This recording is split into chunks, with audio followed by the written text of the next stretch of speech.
Agora, sabe o que é interessante? Quando a Bíblia classifica as horas do dia e da noite, ela classifica a hora de trabalhar. Quem trabalha, trabalha de dia, diz a Bíblia.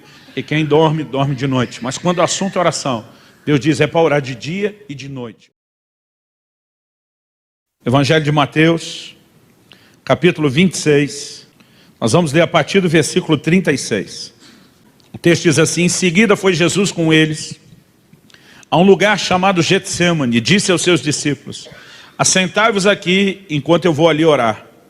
E levando consigo Pedro e aos 2 filhos de Zebedeu, que eram Tiago e João, começou a entristecer-se e angustiar-se. Então lhes disse: minha alma está profundamente triste até a morte. Ficai aqui e vigiai comigo.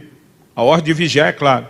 Adiantando-se um pouco, prostrou sobre o seu rosto, orando e dizendo: meu Pai, se possível, passe de mim esse cálice. Todavia não seja como eu quero, e sim como tu queres. E voltando para os discípulos, achou-os dormindo. E disse a Pedro: então, nem uma hora pudeste vós vigiar comigo? Vigiai e orai, para que não entreis em tentação.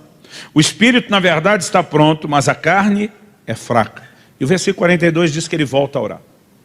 Essa primeira oração, a Bíblia relata pelo menos 3 momentos. Deve ter durado aí pelo menos 1 hora. Porque Jesus diz para eles: vocês não puderam vigiar comigo nem 1 hora. Agora, nós falamos de despertar para a santidade. Eu quero te mostrar aqui o despertamento para essa área. Precisa envolver o despertamento em outras áreas. O Senhor Jesus está dizendo: vigiai e orai para que não entreis em tentação. A capacidade de não dispor a carne no tocante aos seus desejos depende não só da gente ter a consciência de que tem que andar em santidade, mas quais são as ferramentas que Deus nos deu para que a gente se mantenha longe do pecado. Então Jesus diz: vigie e ore para que você não entre em tentação. Ele não falou nem só para que você consiga vencer a tentação. Ele diz: você pode ter um lugar onde você se blinda a ponto dela nem entrar na sua vida. Aliás, Jesus nos ensinou, na oração modelo, que a gente apelidou do Pai Nosso, a dizer: não nos deixe cair em tentação, mas livra-nos do mal ou do maligno. Existe uma oração que se antecipa ao mal. Existe algo que não permite que o mal entre, que o pecado ache lugar em nós. Agora, se a oração vai nos proteger, nos guardar disso, a pergunta é, e é tão importante ser santo, e sem oração nós não vamos estar nesse lugar, a pergunta é: por que nossa resposta para Deus em termos de vida e oração é tão baixa? Porque normalmente esse sono vai entrando e ele vai se instalando. Irmão, se coloca no lugar de Pedro e a turma ali.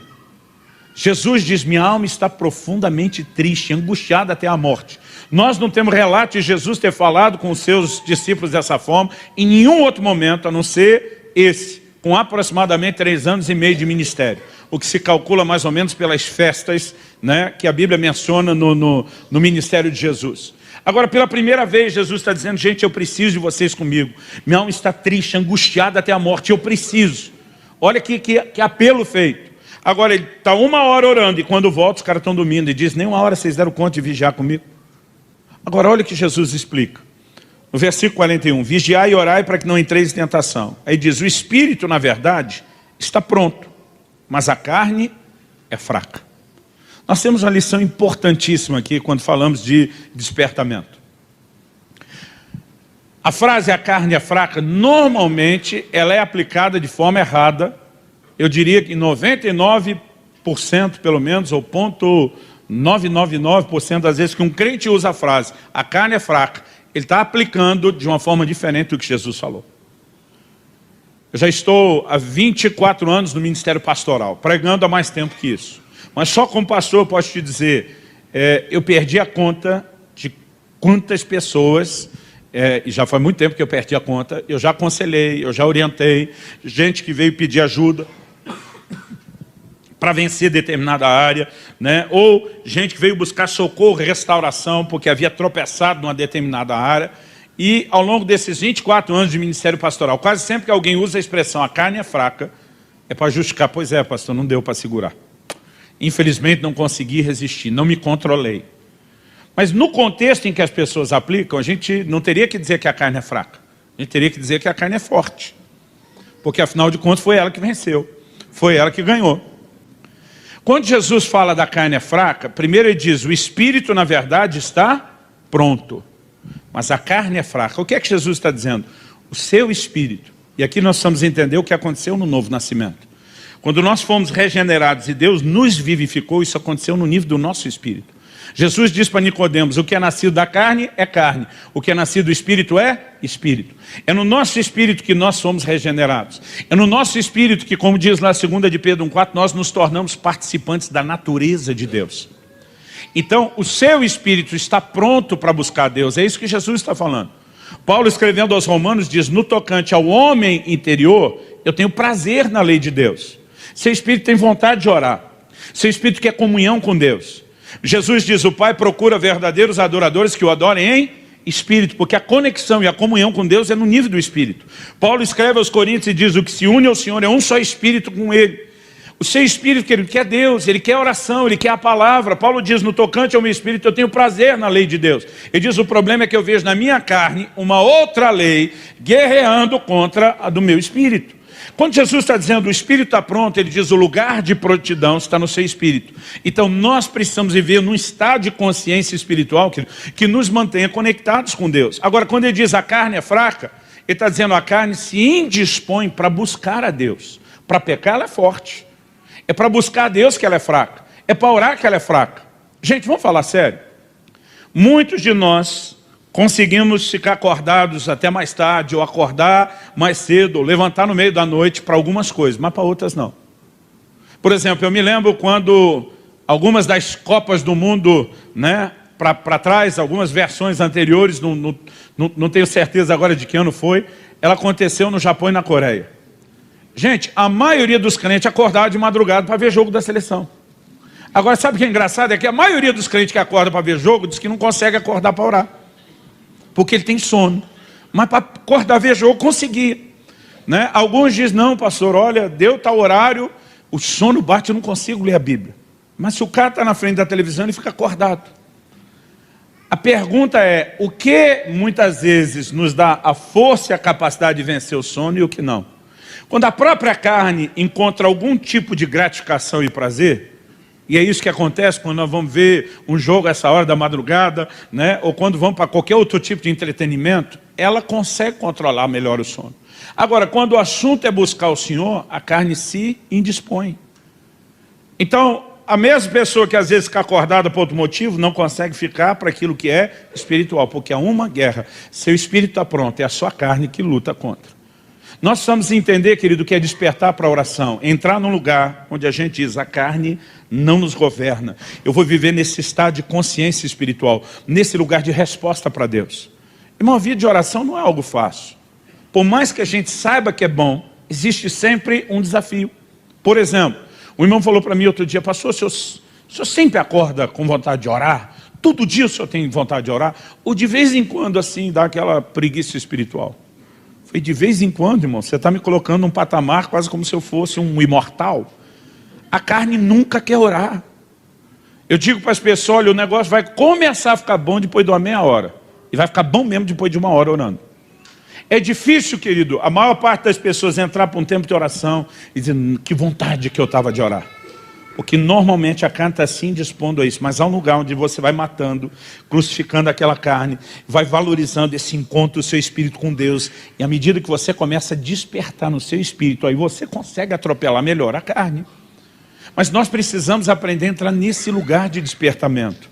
De dizer, meu espírito que é Deus, e eu vou dar lugar para ele se encontrar com Deus. E se for necessário, eu vou estabelecer disciplina, eu vou estabelecer um padrão, eu vou ter horário, eu vou me obrigar a isso. Por que você acha que o salmista dizia, bendize a minha alma ao Senhor? Porque toda hora ele estava com vontade de bendizer a Deus? Não. Eu olho para algumas pessoas, o camarada não tem nenhum problema de incontinência urinária. Mas tem gente que chegar no culto e tem que ir 3 vezes no banheiro. Irmão, o que acontece? A carne está tentando achar formas de protestar aquilo que ela não quer participar. E nós precisamos entender o que é esse despertamento. Quando o Senhor está nos chamando a esse lugar de oração, nós precisamos entender que a gente precisa de despertamento. Por favor, diga amém. Eu não sei se você já parou para pensar, mas a Bíblia fala muito, por exemplo, sobre oração noite e dia e noite. Em Lucas 18, 7, a pergunta de Jesus é, não fará Deus justiça aos seus escolhidos que a Ele clamam dia e noite? Isaías 62, 6 e 7, sobre os teus muros, ó Jerusalém, pus atalaias, que não se calarão nem de dia nem de noite. né? Não darão descanso ao Senhor até que Ele reestabeleça Jerusalém como objeto de louvor na terra. Agora, sabe o que é interessante? Quando a Bíblia classifica as horas do dia e da noite, ela classifica a hora de trabalhar. Quem trabalha, trabalha de dia, diz a Bíblia.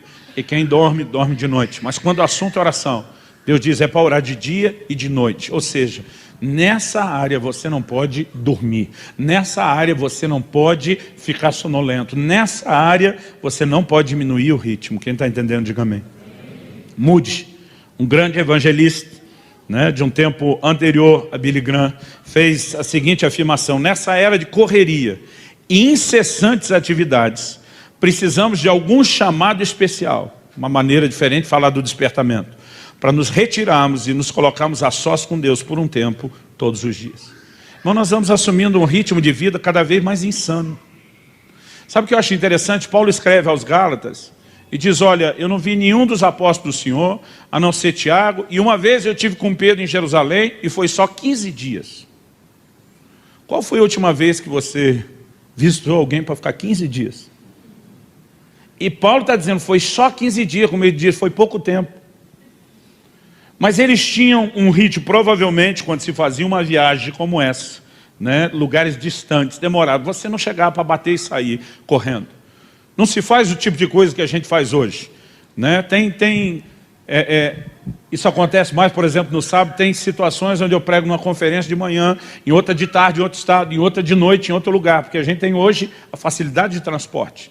É comum eu pregar no norte, no nordeste do país, no sábado à noite, virar a noite viajando e estar aqui no nosso culto de manhã. Mas até por conta dessas facilidades, a gente vai aumentando cada vez mais. Teve um feriado de carnaval, porque tem muito evento, conferência, que eu consegui a façanha de pregar 14 vezes em 7 estados.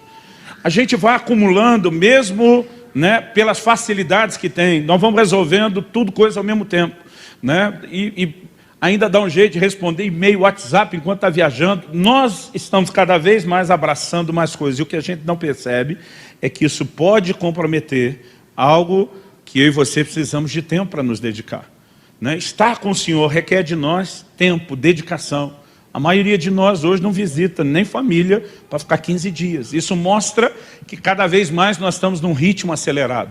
Por um lado, querido, é bom, porque nós conseguimos um volume de conquista e avanço como não se tinha antes. Por outro, nós acabamos às vezes entrando num estilo onde a gente não se organiza e nem se programa para estar a sós com Deus todos os dias.